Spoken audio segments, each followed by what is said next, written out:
Hello नमस्कार दोस्तों, आप सभी का आपके अपने प्यारे से प्रभास सेड़ा क्लासेस यूट्यूब चैनल में एक बार फिर बहुत बहुत स्वागत है। आज हम 30 क्वेश्चनों का एनालिसिस करेंगे, मॉक टेस्ट लगाएंगे, जिसमें कल हमने एक मॉडल पेपर को एनालिसिस किया था। तो आज हम 30 क्वेश्चनों को एनालिसिस करेंगे और आप सबके लिए आज का जो टारगेट जो है वो 18 क्वेश्चनों का टारगेट जो है वो 18 क्वेश्चन का आपका टारगेट है, क्योंकि थोड़ा सा क्वेश्चन में जो है वो भाषा में क्या है बदलाव किया गया है। तो चलिए आज के टेस्ट की शुरुआत करते हैं।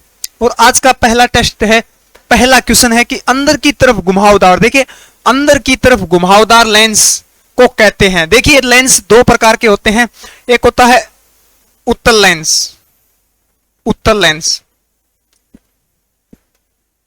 उत्तल लेंस, और एक होता है अवतल लेंस, एक होता है अवतल लेंस, अवतल लेंस, अवतल लेंस। देखिए दोनों लेंस की पूछी जाती है, किनारे पूछे जाते हैं या घुमावदार। तो अंदर की ओर घुमावदार जो लेंस है वो कौन सा है, वो हमारा क्या है, अवतल लेंस है। फिर दूसरा किस प्रकार से क्वेश्चन पूछा जाता है कि किनारों से मोटा। देखिए अवतल लेंस, अवतल लेंस जो है, अवतल लेंस जो है वो किनारों से क्या है, मोटा है। आप देख पा रहे हैं किनारों से क्या है, मोटा है दोनों किनारे। अवतल लेंस जो है वो क्या है, बीच मध्य से, मध्य में क्या है, मोटा है, मध्य से मोटा है। और किनारों पर, किनारों किनारों पर क्या है, पतला, किनारों पर पतला। पूछा जाता है कि अवतल लेंस की जो है वो किनारों से पतला लेंस कौन सा होता है, या मध्य में जो है वो बिल्कुल जो सुकड़ा हुआ जो भाग दिखाई दे रहा है, अंदर घुमावदार या अंदर घुसा हुआ लेंस। तो ये ध्यान रखें, अवतल लेंस किनारों से मोटा होता है और उत्तल लेंस जो है किनारों से क्या होता है, पतला होता है। तो इसका ऑप्शन हो जाएगा हमारा अंदर घुमावदार या अंदर घुमाव या सिकड़ा वाला भाग कौन सा होता है, अवतल लेंस होता है। चलिए अगला क्वेश्चन, अगला क्वेश्चन, दो समांतर के बीच कितने मिनट का अंतर होता है। दो समांतर के बीच या 1 डिग्री समांतर रेखा घूमने पर क्या है, कितना समय लगता है। देखिए हमारे गोलार्ध है, हमारे गोलार्ध पे जो ये जो रेखाएं हैं उत्तर से दक्षिण की ओर रेखाएं खींची गई है, वो क्या है, हमारी देशांतर रेखाएं हैं। एक देशांतर को दूसरे देशांतर के मध्य का समय या एक देशांतर से दूसरे देशांतर को पार करने में कितना समय लगता है, तो 4 मिनट। कितना लगता है, 4 मिनट का समय लगता है। कितना, 4 मिनट का समय लगता है। चल तो बी ऑप्शन हमारा राइट हो जाएगा। चलिए नेक्स्ट क्वेश्चन, म्यांमार का पुराना नाम। देखिए म्यांमार देश जो है वो हमारे भारत का क्या है, पड़ोसी देश है, जिसके साथ क्या है हमारी सतली सीमा लगती है। तो म्यांमार का पुराना नाम क्या था, बर्मा। बर्मा जो है ये अंग्रेजी शब्द यानी कि अंग्रेजी भाषा का शब्द था, तो बर्मा इसका पुराना नाम है और वर्तमान में क्या है, म्यांमार। अगला क्वेश्चन है कि इंटरनेट पर www का पूरा नाम या पूर्ण रूप या पूर्ण विस्तार जो पूछा जाता है, तो ये क्या होता है, तो इसका होता है world wide web. World wide web होता है ये नेटवर्क का एक क्या है, जाल होता है, जो हमें जो क्या है डाटा को क्या है आदान प्रदान करने में क्या है, सहायक है। चलिए क्वेश्चन नंबर 5, आर्किमिडीज नामक प्रसिद्ध वैज्ञानिक ने कौन सा नियम प्रतिपादित किया था। यानी कि आर्किमिडीज जो प्रसिद्ध वैज्ञानिक जो था, उसने किस नियम को क्या है प्रतिपादित किया था, तो उत्प्लायन नियम को प्रतिपादित किया था जल के अंदर। जिस प्रकार से हम पढ़ते हैं कि जल के अंदर जो है वो लोहे की कील यानी लोहे की कील जो है वो क्या है डूब जाती है और पारे के अंदर क्या है तैरती है, तो पानी का घनत्व जो है वो कम होने के कारण क्या है डूब जाती है। तो ये नियम जो है वो किसने प्रतिपादित किया था, जिसको उत्प्लायन का नियम बोला जाता है, तो ये आर्किमिडीज द्वारा प्रतिपादित किया गया था। अगला क्वेश्चन है कि भविष्य का धातु किसे कहा जाता है। भविष्य का धातु किसे कहा जाता है, एक यहीं से पूछा जाता है, रणनीति, रणनीति की धातु, रणनीति की धातु किसे कहा जाता है। तो देखिए भविष्य का धातु और रणनीति की धातु जो टाइटेनियम को कहा जाती है। विमान, विमान जेट विमान जो बनाए जाते हैं, जेट विमान या जेट विमान के क्या है इंजन जो बनाए जाते हैं, वो टाइटेनियम धातु के ही बनाए जाते हैं, जिसे रणनीति या टाइटेनियम की धातु कहा जाता है। एक भविष्य का ईंधन भी पूछा जाता है, भविष्य का ईंधन, भविष्य का ईंधन किसे कहा जाता है, तो वो हाइड्रोजन को कहा जाता है। हाइड्रोजन किसको कहा जाता है, हाइड्रोजन कहा जाता है, हाइड्रोजन और हीलियम, क्यों कहा जाता है हाइड्रोजन और हीलियम? हाइड्रोजन जो है वो सर्वाधिक हमें सूर्य जो बना हुआ है किन गैसों का गोला है? तो हाइड्रोजन का है। किसका है? हाइड्रोजन। भविष्य में इसको क्या है? ईंधन के रूप में इसका इस्तेमाल किया जाएगा। तो हाइड्रोजन जो है वो भविष्य का धातु कहा जाता है और सूर्य में दोनों ही पाई जाती है, हाइड्रोजन और हीलियम। 80% से अधिक जो वो हाइड्रोजन गैस पाई जाती है। चलिए अगला क्वेश्चन, निम्न में से कौन सी वायुमंडल में अम्लीय वर्षा की उत्पत्ति के लिए उत्तरदायी है? कौन सी गैस उत्तरदायी है? कल हमने पढ़ा था सर्वाधिक अम्लीय वर्षा किस देश में होती है? तो नॉर्वे या कनाडा पढ़ा था हमने, नॉर्वे या कनाडा। यहां सर्वाधिक जो है वो क्या है? नॉर्वे जो होता है, यहां सर्वाधिक क्या है? अम्लीय वर्षा होती है। अम्लीय वर्षा किसके कारण होती है? मुख्य रूप से कौन सी गैस जो हो? नाइट्रस मुख्यतः पूछी गई है, ये आपको पढ़नी है कि अम्लीय की उत्तरदायी या मुख्यतः गैस कौन सी है? तो सल्फर डाइऑक्साइड होता है, H2O। इसके साथ साथ nitrous oxide, N2O। Nitrous oxide भी होती है, लेकिन मुख्यतः उत्तरदायी या मुख्यतः लगा हो तो यानी कि एक गैस का चुनाव हमें करना है, तो सल्फर डाइऑक्साइड होती है और साथ में इसके नाइट्रस ऑक्साइड होती है। हो सकता है आपको दोनों ही हिंदी में नाम दिए हो, तो दोनों एक साथ क्या है?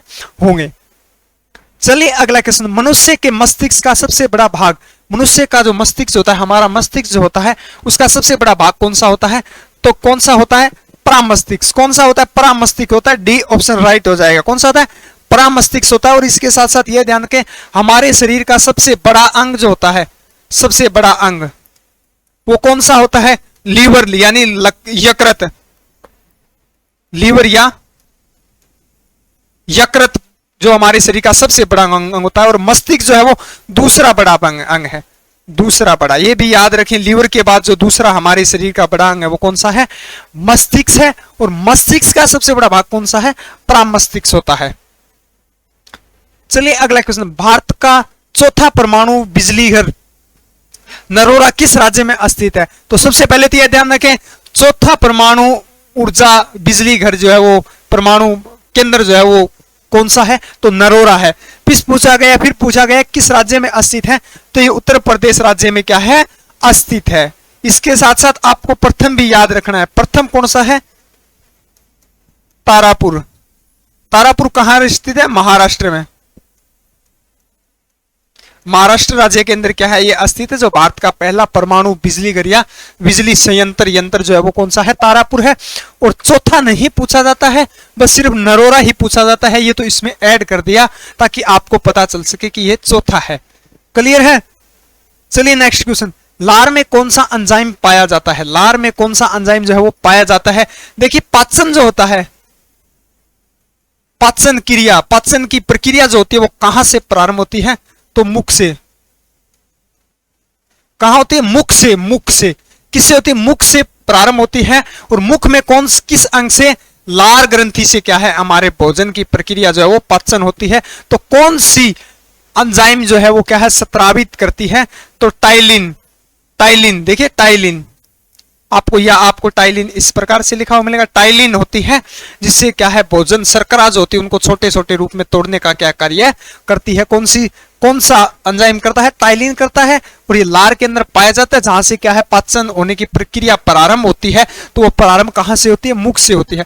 पूर्ण पाचन कहां होता है? तो हमारा छोटी आंत के अंदर होता है। ये भी आपको याद रखना है। अगला देखिए, कानून दिवस कब बनाया जाता है? कानून दिवस, ये राष्ट्रीय कर लेना। राष्ट्रीय कानून दिवस जो है वो कब मनाया जाता है? राष्ट्रीय कानून दिवस कब बनाया जाता है? तो 26 नवंबर को बनाया जाता है। कब बनाया जाता है? 26 नवंबर को क्या है? ये बनाया जाता है। इस दिन की क्या है? 1950 पहली बार जो है वो 1949 प्रथम बार। वैसे ही याद रखें, प्रथम बार या पहली बार जो है वो कब बनाया गया? 1949 में बनाया गया था कानून दिवस। और भारत के पहले कानून मंत्री कौन थे? डॉक्टर भीमराव अंबेडकर थे। वो भी आपको याद रखना है। अगला क्वेश्चन है कि भारत के उच्च न्यायालय की पहली महिला न्यायाधीश कौन बनी थी? ये क्वेश्चन काफी बार हम रिपीट कर चुके हैं। पहली महिला मुख्य न्यायाधीश कौन बनी थी? तो बी ऑप्शन हो जाएगा, लीला सेठ बनी थी। कौन बनी थी? लीला सेठ बनी थी। और आरती शाह से एक क्वेश्चन याद रखें, इंग्लिश चैनल इंग्लिश चैनल जो है वो, इंग्लिश चैनल यानी इंग्लिश चैनल जो है वो तैरकर पार करने वाली पहली महिला जो है वो कौन बनी थी, तो वो आरती शाह बनी थी, इंग्लिश चैनल। सरोजिनी नायडू जो थी, इन्हें क्या है, भारत का कोकिला है, भारत का कोकिला। भारत का कोकिला किन्हें कहा जाता है, तो सरोजिनी नायडू को कहा जाता है। एक सवर का पूछा जाता है, सवर का कोकिला, सवर का कोकिला किसे कहा जाता है, तो वो लता मंगेशकर को।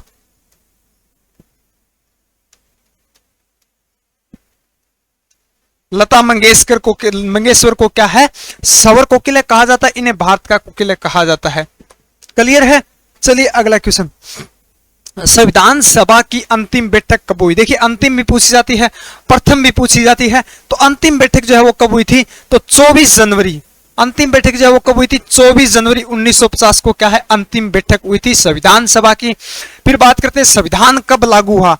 संविधान जो है वो 26 जनवरी को क्या है, लागू हुआ था। संविधान कब लागू हुआ था, 26 जनवरी 1950 को क्या है, संविधान लागू हुआ था। और प्रथम बैठक जो है वो कब हुई थी, 9 दिसंबर 1946 को, प्रथम यानी पहली। प्रथम, दूसरी भी याद रखें, दूसरी भी पूछी जाती है। तो दूसरी जस्ट 2 दिन बाद 11 दिसंबर 1946 को क्या है, दूसरी बैठक जो है वो क्या है, हुई थी संविधान सभा की। क्लियर है। चलिए अगला क्वेश्चन, अगला क्वेश्चन देखिए, शिव कुमार शर्मा का संबंध किस यंत्र से, किस वाद्य यंत्र। शिव कुमार पंडित आता है, पंडित शिव कुमार शर्मा का किस वाद्य यंत्र से संबंध है, तो किससे है, संतूर से। शहनाई से किसका है, बिस्मिल्लाह खां का। किसका है, बिस्मिल्लाह खां का। और तबला वादक कौन है, जाकिर हुसैन। तबला वादक कौन है, जाकिर हुसैन है, कौन है। और वीणा जो है वो, इससे भी एक क्वेश्चन पूछा जाता है, सबसे प्राचीन वाद्य यंत्र कौन सा है, तो वीणा है। तबला वादक किसे कहा जाता है, जाकिर हुसैन को। और शहनाई वादक बिस्मिल्लाह खां को। और संतूर का संबंध किससे है, पंडित रविशंकर से। अगला क्वेश्चन देखिए, गोल क्रांति का संबंध किससे है। गोल क्रांति का संबंध किससे है, देखिए आलू से है। किससे है, आलू से है। मछली से भी पूछा जाता है, मछली या मांस से किसका है, लाल क्रांति से। किससे है, लाल क्रांति से संबंध है। और दूध का जो है वो श्वेत क्रांति से। और तिलहन भी याद रखेंगे, पीली क्रांति से संबंध है इनका। क्लियर है। पीली क्रांति से तिलहन, दूध श्वेत से, आलू जो है वो गोल क्रांति, और मछली या मांस का संबंध जो है वो लाल क्रांति से था। चैत्रभूमि किसकी समाधि स्थल का नाम है। चैत्रभूमि जो है वो किस व्यक्ति की, किस महान व्यक्ति की समाधि स्थल पर को नाम से क्या है, जाना जाता है, तो डॉक्टर भीमराव अंबेडकर को क्या है, चैत्रभूमि के नाम से इनकी समाधि स्थल को क्या है, जाना जाता है। और ये भारत के जो वो पहले कानून मंत्री थे, भारत के पहले कानून मंत्री या संविधान के जनक या संविधान के पिता भी इनको क्या है, कहा जाता है। तो वो भी आपको क्या है, इसके साथ साथ याद है रखना है। भारत रत्न से सम्मानित प्रथम विदेशी व्यक्ति कौन थे। भारत का प्रथम विदेशी व्यक्ति या विदेशी नागरिक व्यक्ति, नागरिक भी पूछा हो सकता है, नागरिक लिखा हो तो घबराने की बात नहीं है, यही क्वेश्चन है। तो विदेशी नागरिक या विदेशी व्यक्ति जो है वो कौन से थे जिनको भारत रत्न सम्मानित किया गया। अबुल गफार खान को दिया गया था। किसको, अबुल गफार खान को इन्हें क्या है, भारत रत्न दिया गया था 1987 के अंदर। और इनको फ्रंटियर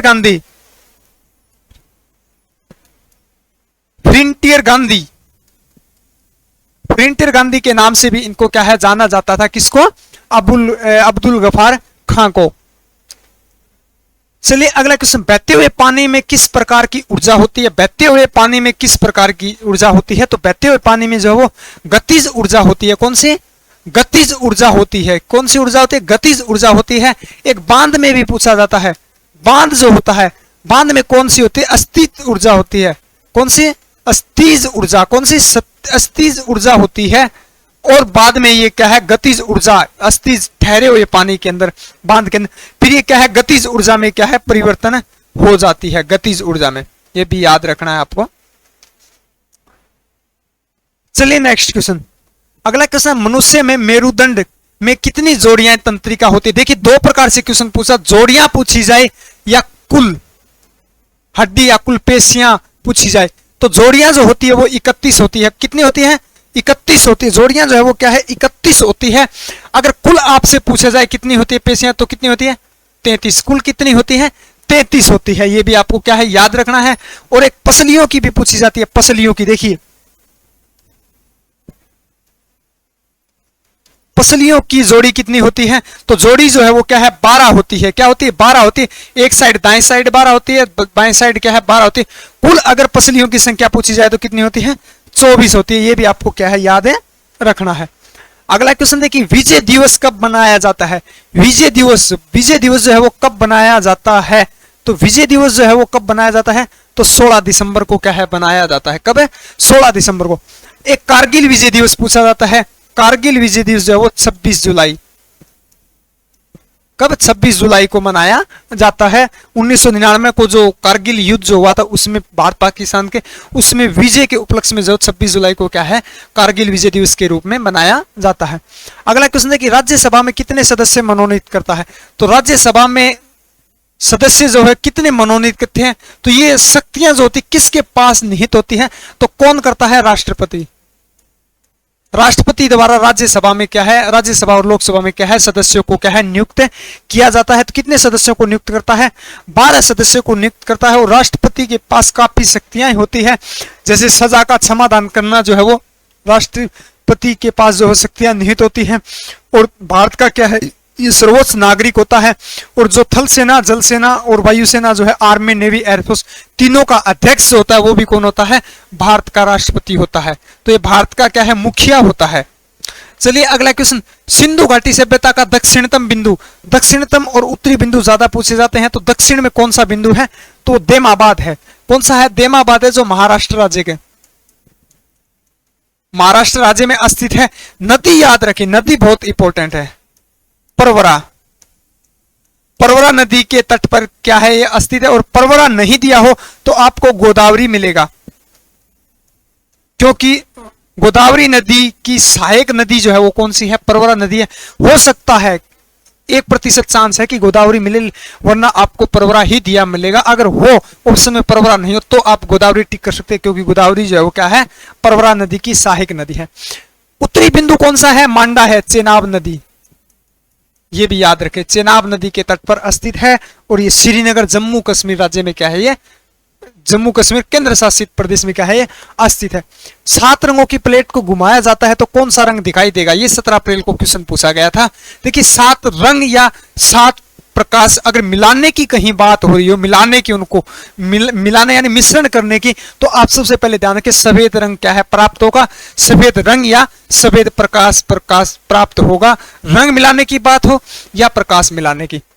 चलिए अगला क्वेश्चन, रोबोट को नागरिकता किस देश द्वारा प्रदान की गई थी? सर्वप्रथम रोबोट जो होता है उसको नागरिकता, जो जैसे हम कहते हैं हम भारत के नागरिक हैं, इस प्रकार देश की नागरिकता प्रदान जो है वो किसे की गई है? तो सबसे पहले जो है सऊदी अरब ने क्या है, रोबोट को नागरिकता क्या है, प्रदान की थी। और ये 17 अप्रैल को पूछा गया क्वेश्चन है। अभी हाल ही में जो परीक्षा लगी थी ऑनलाइन, उसमें पूछा गया है काजीरंगा राष्ट्रीय अभ्यारण्य कहाँ स्थित? काजीरंगा राष्ट्रीय अभ्यारण्य जो है वो कहाँ स्थित है? बस 2 ही क्वेश्चन पूछे जाते, कहाँ स्थित है, किसके लिए प्रसिद्ध है?